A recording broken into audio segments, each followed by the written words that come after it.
Good morning, everyone. It is so good to be back in person, seeing lots of smiling eyes, at least. Anyways, let's get started. So, on Friday, October 19th, 2007, GitHub co-founder Chris wrote the first commit of github.com. Less than an hour later, he committed the first style sheet to the GitHub codebase. It was just a couple of lines. It had a simple reset of margin and padding, hard-coded some colors for the body, and styled some links. About 2 months later, there were only 238 lines of custom CSS. After another 4 months, that number increased by an order of magnitude to around 2,000 lines. This is right around when GitHub launched to the public. And then after about 5 more months, the amount of CSS doubled. So since then, our CSS continued to grow by about another order of magnitude. We eventually plateaued right in the neighborhood of about 40,000 lines for the past 8 years or so. And thank goodness, if you look at this graph, you can imagine where we'd be today if we had continued on that trend. So what happened when this graph stabilized, right around 14, 15? Well, we made a design system. It's called Primer, and it provides tools for building UI, what we call the GitHub way. And it's no coincidence that we open sourced this work in early 2015. So we created Primer, and it stabilized how much custom CSS we had. But unfortunately, we never finished the work. We didn't really address those 40,000 lines of CSS that continued to stick around. So that's what my talk is about today. I'm going to talk about the problems we've had with that existing CSS. I'm going to share some of our successes and mostly failures in addressing them, and how those lessons kind of grow together to inform our vision for the future of how we're going to build UI at GitHub.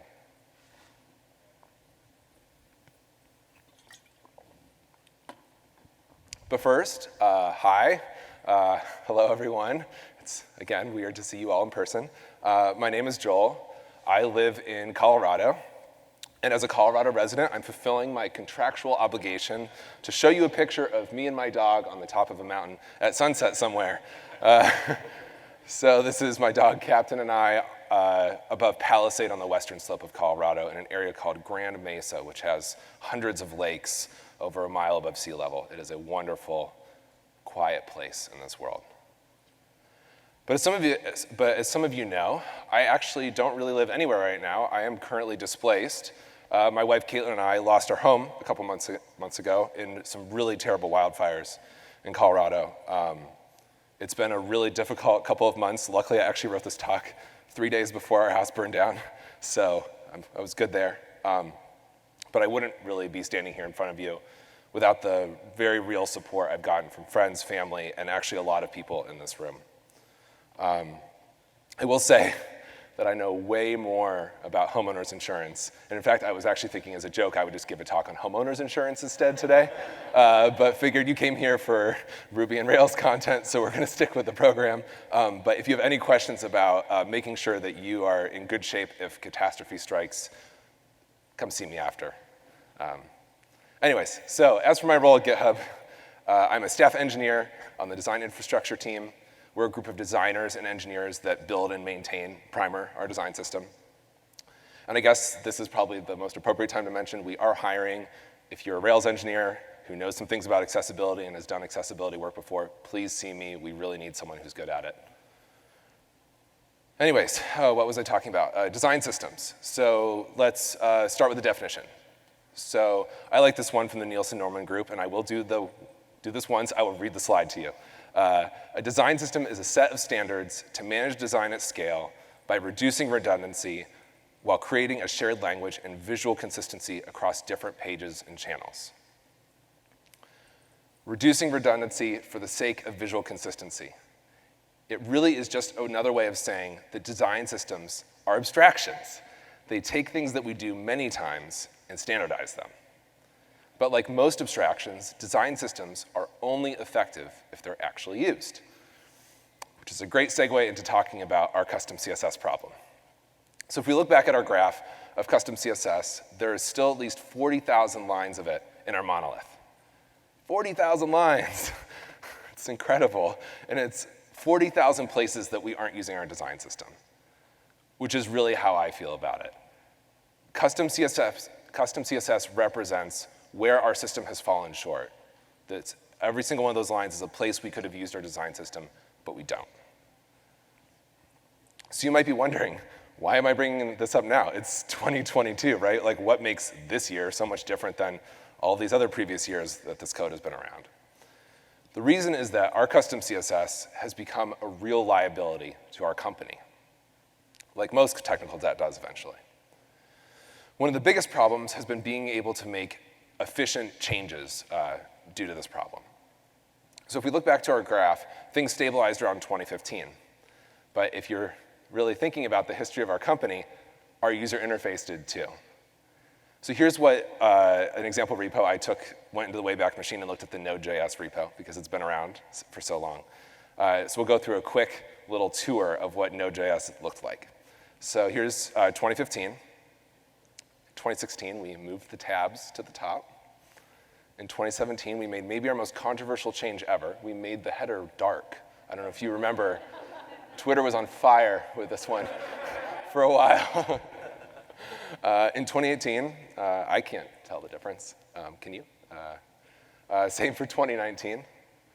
In 2020, we did a little facelift and made things a little wider, made it a little, some visual tweaks. And things have remained pretty similar since then. And honestly, I don't necessarily think this is a bad thing. I love that we're kind of a constant in this very ever-changing world. And let's not forget that through that timeline, we happened to sell our company to Microsoft for like $8 billion, I think. So obviously, we're doing a couple of things right. But to be honest with you, this outward-facing stability really masked a lot of difficulty that was going on below the surface. It reminds me of a favorite metaphor of how when you see a duck swimming in a pond, it looks beautiful and peaceful. But if you were to look underwater, it's actually a vigorous, wild mess of flippers and fins. So one example of this is when we shipped dark mode, which would actually be a great talk all in and of itself. But it took us almost 2 years of engineering work to ship this feature. And a good chunk of that was because our custom CSS was such a liability that we had to carefully go in and make it so we could change our color scheme on the fly. So this is what I mean by it being difficult to make changes efficiently. And what really hurts me is that we have many more ideas for improving the look and feel and really the way GitHub works, but we really struggle with being able to justify the effort because of how costly it is to make those kinds of large sweeping changes to our code base. So in a similar vein, it's also been difficult to make changes to our CSS safely. There's nothing like the sting of a good visual regression, especially when you only find out about it on Twitter, as we often do. So in this case, you can see actually several bugs. One is the copy button's icon. It disappeared when you clicked on the copy button, and the button wasn't even the right size in the first place. This is but one of many bugs that we introduced while trying to do some refactors, cleaning up that custom CSS.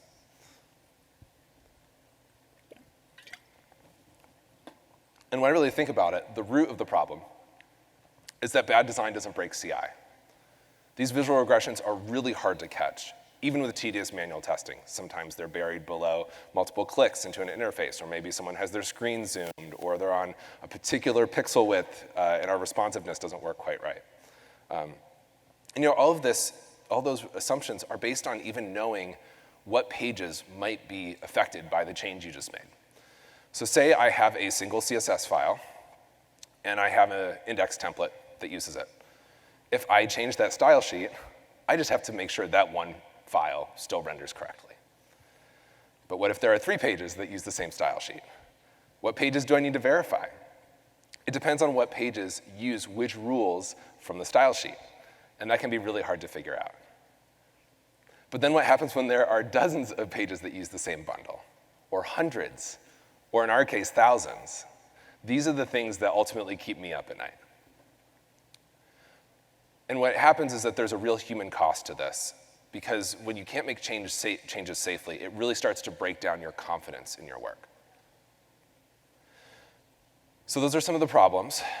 Now let's talk about our successes and, like I said, mostly failures, and addressing them.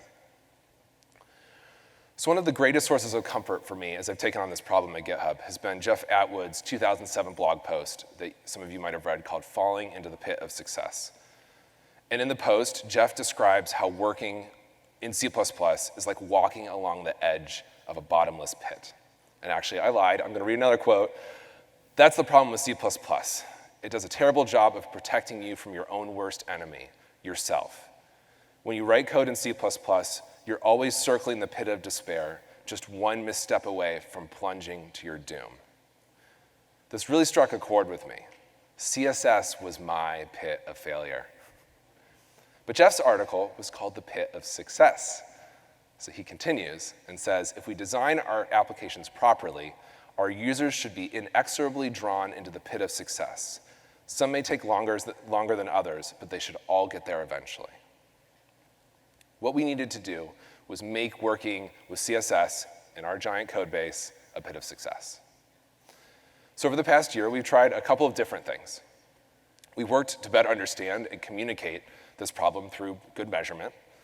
We've tried splitting our bundle up into functional areas. We've experimented with various encapsulation techniques for our CSS. And we've looked at ways of diffing the computed styles in the DOM. So let's start with measurement.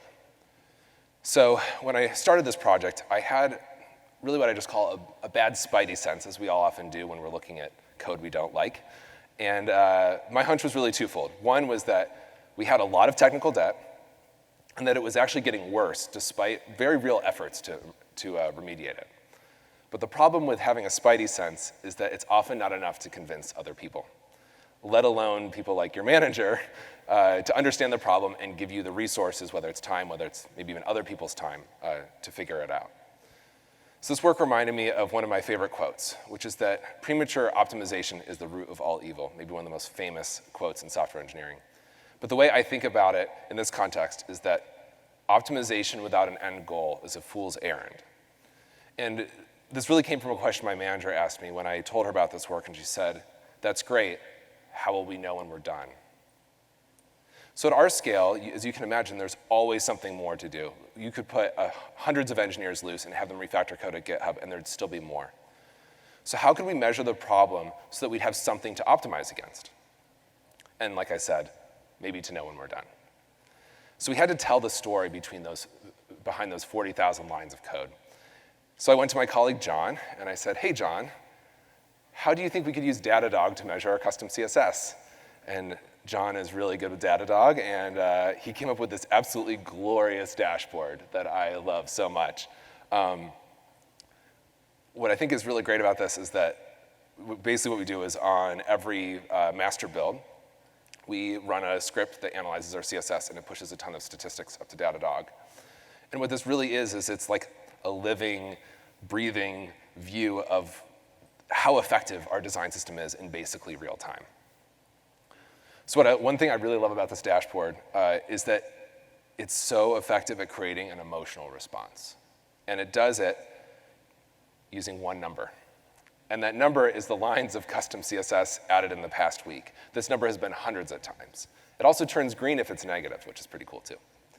What I love about this is that it takes an incredibly complex problem and simplifies it down into one number, while it isn't a perfect measurement, really helps people understand like the root of the problem in the current moment. John also found some other ways to show the extent of our recent changes.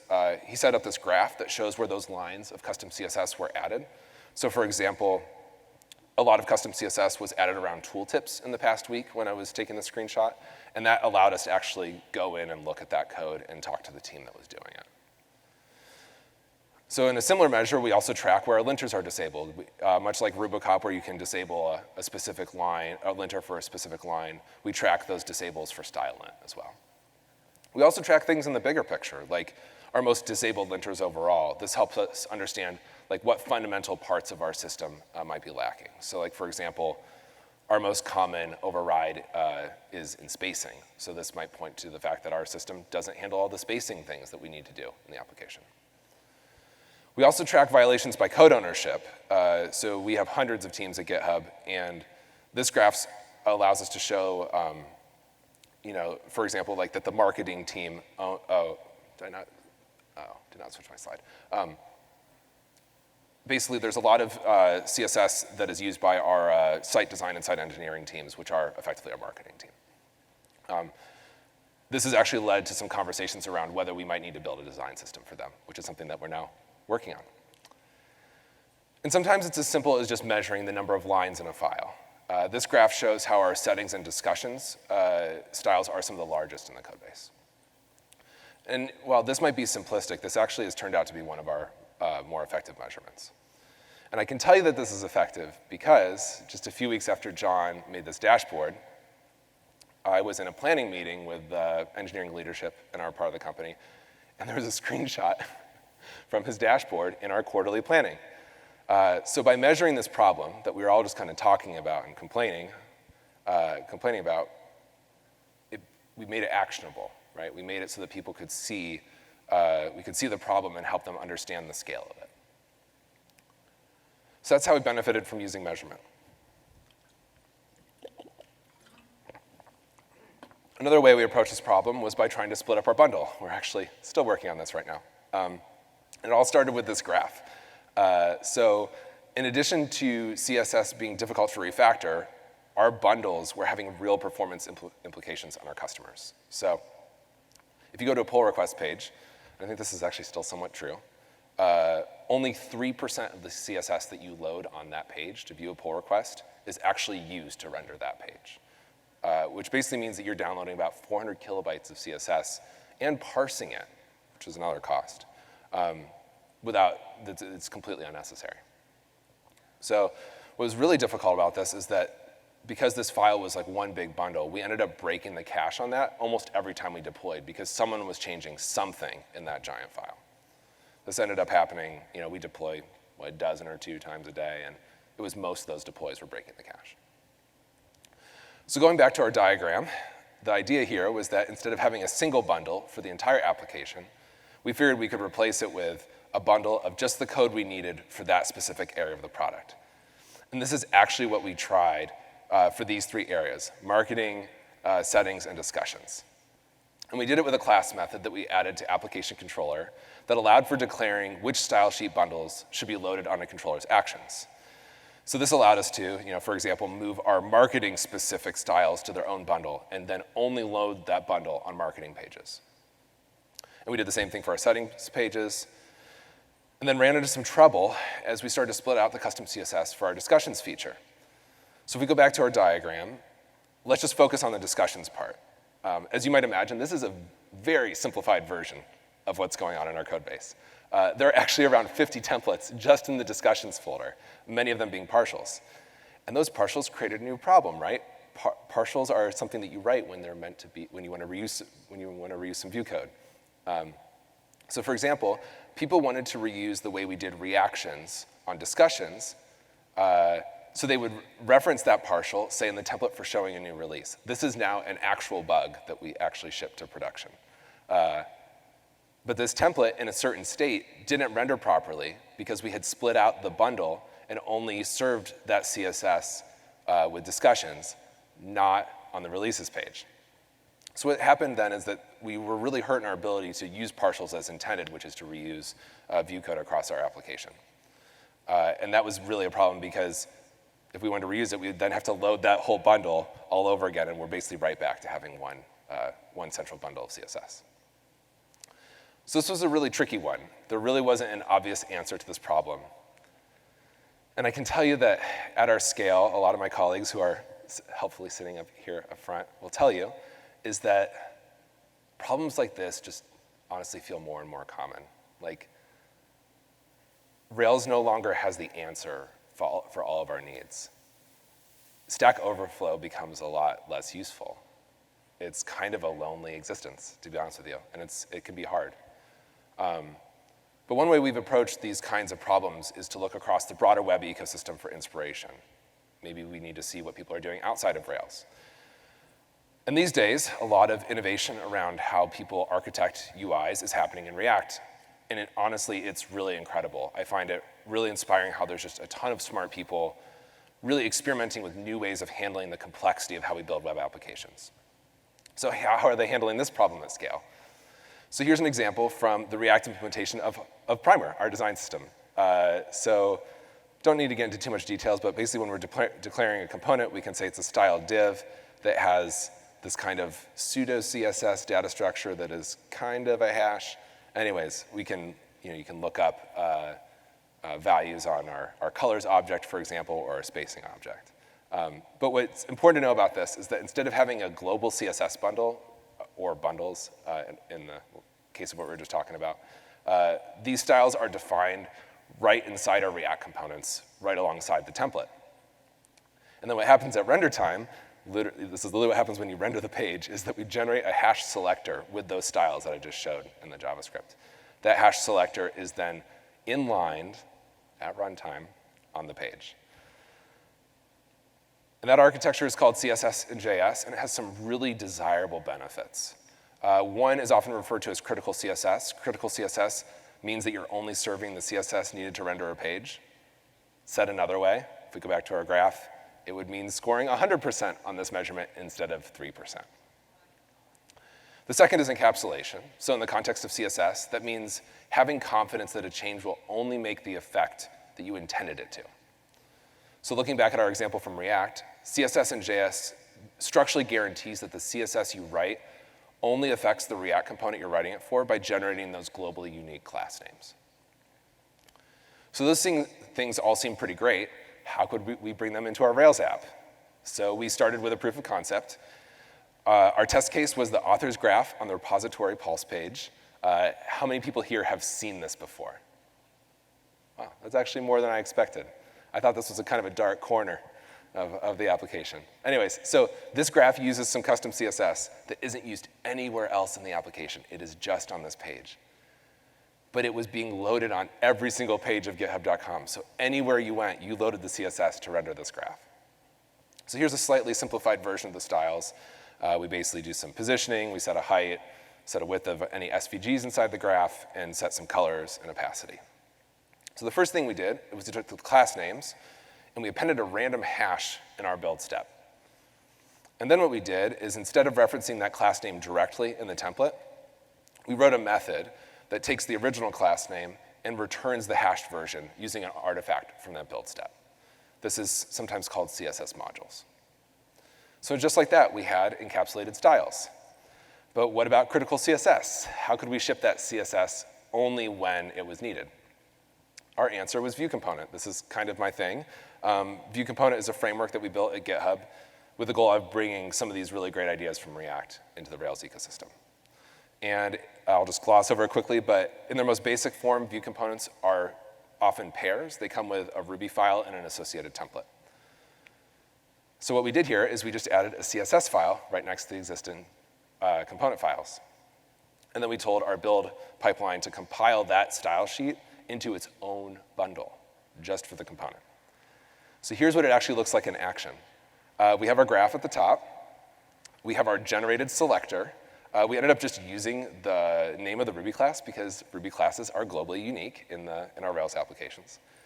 And then we have a link tag with our component-specific bundle, which means that we can render this component many times on a page, and the browser will just say, hey, I've seen that link tag before. I'm not going to reload and parse that resource. And what's awesome is that if you go to this page right now, this is in production. But it's not yet ready to be open sourced. That's something that we're going to be working on soon. So that's our experience with CSS encapsulation so far. This work is still, like I said, pretty experimental. But we think there's some interesting future. There's an interesting future for this kind of approach. So the next experiment we worked on was style diffing. So earlier I shared how we've been finding it difficult to safely make CSS changes, and how we often painfully learn about them via Twitter. The issue here is the nature of visual regressions. It can be difficult to programmatically determine whether a code change will result in a visual change. So said another way, CSS is really hard to test, at least effectively, because you really only know the result of the CSS you've written once you load a page in the browser. So one of the most common solutions people take, and people recommend to me when I tell them about this problem, is why don't you do some screenshot testing? And they'll recommend using a tool that takes screenshots before and after a code change and diffs those two screenshot artifacts. This is actually from Percy. This is a vendor that I've worked with in the past.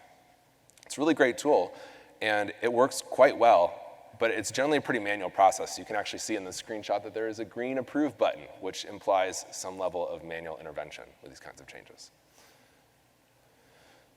So one day, I found myself debugging yet another visual regression, and I was poking around the Chrome DevTools to view the computed styles, and it clicked for me, what if we could diff them instead of taking a screenshot?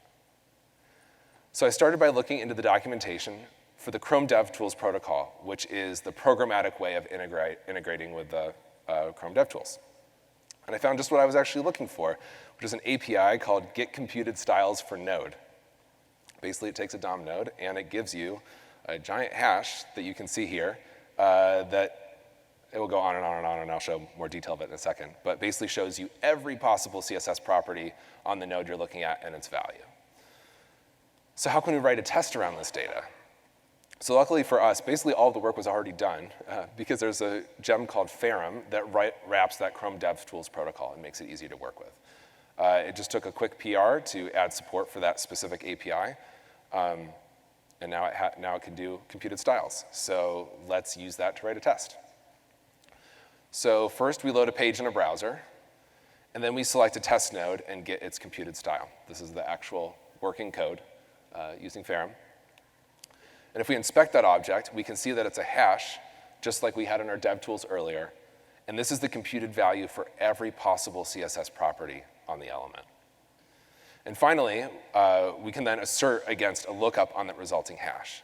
And what we now have here, that I think I'd never seen before, is a regression test for computed CSS that makes sure that this text is read, which I think is really cool. Yeah.